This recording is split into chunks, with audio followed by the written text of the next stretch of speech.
وہ شروع کرے گا۔ یہ رسول ہجرت کر رہے تھے اور پھر یہاں سے ہجرت کر کے مدینے پہنچ گئے۔ بڑا آباد کیا ہاشمیوں نے مدینے کو۔ 60 ہجری میں بھرا ہوا گھر تھا حسین کا۔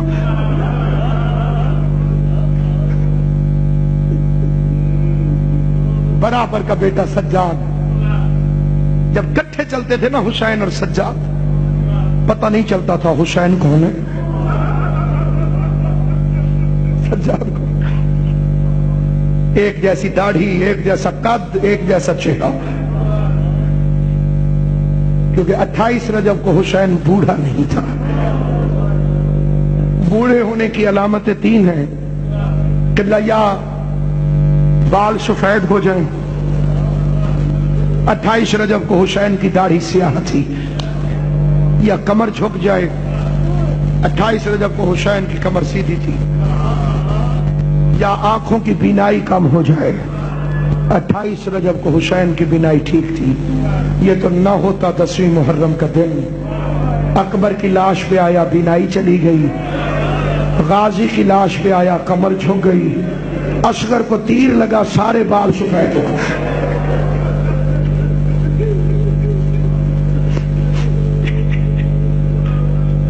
یہ مجمع خدا اسے نظر بد سے محفوظ رکھے۔ یہ محنت ہے زینب عالیہ کی، یہ مجلس محنت ہے شہزادی زینب عالیہ کی۔ مقصد شبیر پورا نہ ہوتا اگر زینب ساتھ نہ ہوتی۔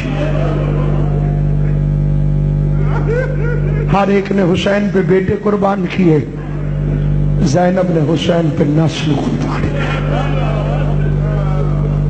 آج حسنی سید ہیں، حسینی سید ہیں، زیدی ہیں، عابدی ہیں، جعفری ہیں، کاظمی ہیں، رضوی ہیں، تقوی ہیں، نقوی ہیں، لیکن زینبی نہیں ہے۔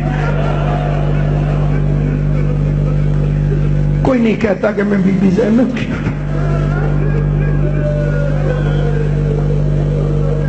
علامہ اظہر حسن زیدی علی اللہ مقامہ ہمارے مذہب کے ایک جلیل القدر خطیب آل محمد گزرے ہیں۔ کسی نے پوچھا زیدی صاحب یہ جملہ غور سے سننا جہاں تک میری آواز سے آ رہی ہے، نبیوں پر بھی بڑے ظلم ہوئے زیدی صاحب۔ کسی کو خنجروں سے قتل کیا گیا، کسی کو آروں سے چیرا گیا، کسی کو پتھروں میں پیشا گیا۔ کسی نبی کا ماتم نہیں ہوتا، کسی نبی کا چہلم نہیں ہوتا، کسی نبی کی مجلس نہیں ہوتی، حسین کی کیوں ہوتی ہے؟ زیدی صاحب نے رو کے فرمایا کسی نبی کی زینب جیسی بہن نہیں تھی۔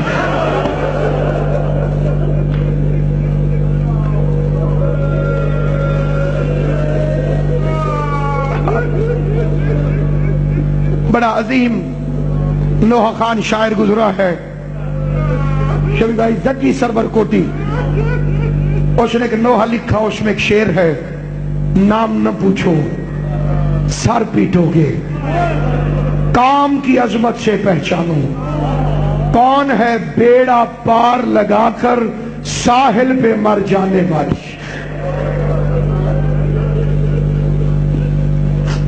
دنیا میں کوئی ایسی بہن ہوگی؟ کائنات کی ہر مستور کو حق ہے اپنی مرضی کا حق المہر مانگے۔ جب علی نے پوچھا نا زینب حق مہر میں کیا لکھوانا چاہتی، کہا بابا عبداللہ سے کہو لکھ دے جب حسین مدینہ چھوڑے عبداللہ مجھے ساتھ جانے سے منع نہیں کرے۔ خدا میری بہنوں کے نصیب نیک کرے، بیٹیوں کے نصیب نیک کرے۔ حسین کی ماں کا صدقہ خدا تمہیں نہ ماں باپ کے گھر میں کوئی دکھ دکھائے، نہ سسرال کے گھر میں۔ میں اپنی بیٹیوں بہنوں سے مخاطب ہوں۔ عربوں میں ایک رسم تھی قبلہ، یہ ہمارے خاندانوں میں بھی موجود ہے، لیکن ہو سکتا ہے کہ کئی مختلف طریقوں سے ہو، لیکن عربوں میں یہ رسم تھی، شادی کے بعد 3 دن تک اکرم بھائی دلہن کا بھائی دلہن کے سامنے نہیں آتا تھا۔ ہمارے کئی علاقوں میں ماں نہیں جاتی، وہاں پہ رواج تھا بھائی نہیں جاتا تھا۔ اور زینب عالیہ نے زندگی میں کوئی دن نہیں گزارا تھا جس دن حسین کے چہرے کی زیارت نہ کی ہو۔ جناب عبداللہ سے شادی ہو گئی، پہلا دن کائنات میں آیا جب زینب نے حسین کو نہیں دیکھا۔ پورا دن تڑپتی رہی زینب عالیہ، پہلی رات روتے روتے گزر گئی۔ اگلا دن آیا، یا عبداللہ مسجد میں حسین کے پاس آئے، کہتے ہیں مولا یہ رواج تو دنیا والوں کے لیے ہے، آپ تو عرش کے باسی ہیں، مولا جلدی میرے گھر آئیے ورنہ زینب مر جائے گی۔ میں یہاں پہ ایک جملہ کہتا ہوں، مدینے شہر میں تھا حسین، بالکل ساتھ تھا حسین، زندہ و سلامت تھا حسین، خالی ایک دن نہیں دیکھا زینب بے قرار ہو گئی۔ اللہ جانے وہ وقت کیسے گزارا ہوگا جب شبیر کا لاشا کربلا کی ریت پر بکھرا پڑا تھا، زینب قید ہو کے جا رہی تھی اور رو رو کے کہتی تھی بھائی بھی میرا مارا جائے۔ ماتم کر کے اجرکم علی اللہ، اجرکم علی اللہ، جعلکم اللہ من الباقین، مولا میرا اور تمہارا شمار رونے اور رلانے والوں میں کرائے۔ ایک خاتون روایت کرتی ہے، میں اس دن آئی جب سید روانہ ہو رہے تھے، بڑا رویا ہے مدینہ، بڑا رو، میں پوری ذمہ داری سے علماء تشریف فرمائیں اور علماء سے پوچھے گا، بڑا رویا ہے۔ ایک شخص ہے جو آنکھوں سے نابینا تھا، کانوں سے بہرا تھا، کوئی آواز نہیں سنتا تھا، بس بجلی کی کڑک بھی آتی تھی تو نہیں سنتا تھا۔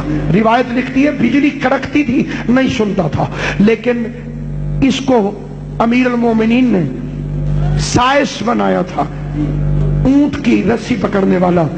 جب زینب پہلی مرتبہ کوفے گئی تھی، زینب کا پردہ سمجھ میں آیا، آنکھوں سے نہیں دیکھ سکتا، کانوں سے نہیں سن سکتا۔ مقتل کہتا ہے لیکن اس نے بھی زندگی میں صرف دو آوازیں سنی۔ سنو گے دو آوازیں کون سی ہیں؟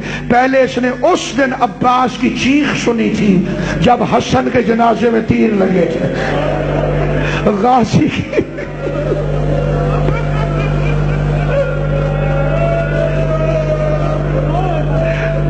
جب حسین بھائی کے جنازے کے سامنے آ کر مدینے والوں سے کہتے تھا نہ مارو میں واپس لے کے جا رہا ہوں۔ جزاک اللہ، او مولا تمہیں کوئی غم نہ دے سوائے غم حسین کی۔ یہ شرم کر کے رونے کے دن ہی نہیں ہے، چیخے مار مار کے رویا کر، اونچی آواز میں رویا کر، ایسے رویا کر بے شک تجھے ساتھ والا دیوانہ سمجھے، لیکن تجھے اس رونے کا پتہ قبر میں جا کر لگے گا، قیامت میں جا کے لگا۔ فاطمہ زہرا ایک ایک آنکھ کے سامنے رومال لے کر آنسوؤں کو لینے کے لیے آئی ہوئی ہے، بی بی نذرانے قبول کر۔ دوسرا، اس دن اس نے آواز رونے کی سنی جب سید مدینے سے جا رہے تھے، کہتا یہ کیسا شور ہے؟ بیٹی نے بتایا زینب جا رہی ہے۔ تڑپ کے اٹھ کے کہتا ہے انہیں کسی نے روکا نہیں ہے، انہیں کسی نے روکا نہیں ہے، ارے اس کی عزت سے تو میں واقف ہوں۔ اس انداز سے بیبیاں چلنے لگی۔ عباس نے دکانوں کو بند کروایا، مدینے میں منادی کرائی گئی۔ عباس گھوڑے پر بیٹھے، گھوڑے پہ بیٹھ کے عباس نے گھوڑے کو دوڑایا، کبھی کبھی آسمان کی طرف دیکھ کے غازی فرماتا تھا الحجاب الحجاب، پرندوں گھونسلوں میں چلے جاؤ، وہ باہر آ رہی ہے۔ ماتم بھی کرتے آنا، سنتے بھی آنا، جسے رونا نہ آئے ہائے ضرور کہے، وہ باہر آ رہی ہے جس کی ماں کا جنازہ رات کو اٹھا تھا۔ ہر بی بی کو اس کے قریبی نے سوار کرایا، ہر بی بی کو اس کے قریبی نے سوار کیا۔ علی اکبر آئے، جناب لیلا کو بٹھایا، حضرت قاسم آئے، بی بی ام فروا کو بٹھایا، لیکن جس وقت زینب عالیہ آئی سارے بنی ہاشم قطار بنا کر کھڑے ہو گئے۔ حسین کا امامہ کھول کے گردن میں آ گیا، غریب کبھی اندر جاتا تھا کبھی باہر آتا تھا۔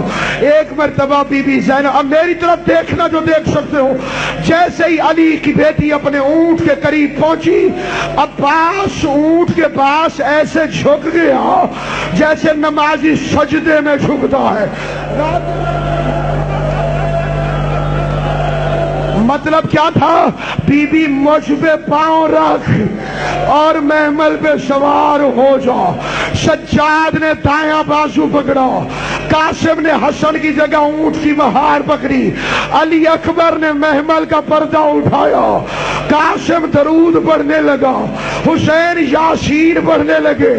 جیسے شریف قاری قرآن کو رکھتا ہے ایسے، اور دیکھو زینب کی عزت کیا ہے، اس طرح سے حسین نے، اور مولا تیری جوانی سلامت رکھے، حسین نے زینب کو بٹھایا، بی بی زینب کا اونٹ اٹھا، جتنی دیر میں بی بی زینب کا اونٹ اٹھا، حسین اپنے گھوڑے پر، اکبر اپنے گھوڑے پر، سجاد اپنے گھوڑے پر، اب جس نے ماتم کرنا میری طرف دیکھے، بی بی زینب کے اونٹ نے پہلا قدم اٹھایا، حسین دائیں آ گئے، عباس بائیں آ گئے، اکبر سامنے آ گئے، قاسم پیچھے آ گئے، زینب کعبہ بن گئی، ہاشمی طواف کرنے لگے، ہاتھ میں ننگی تلواریں، اور صرف ایک فکرہ، الحجاب الحجاب، اور ماتم کرنا الحجاب الحجاب۔ یہ تھی 28 رجب اور وہ تھی 11 محرم، ہاتھوں میں ہتھ کریا، سر پہ چادر نہ تھی، تماشائی زینب کے اونٹ کے گھر تماشا دیکھتے تھے اور رو رو کے کہتی تھی عباس میرے سر پہ چادر نہیں ہے، عباس مجمع ہٹا۔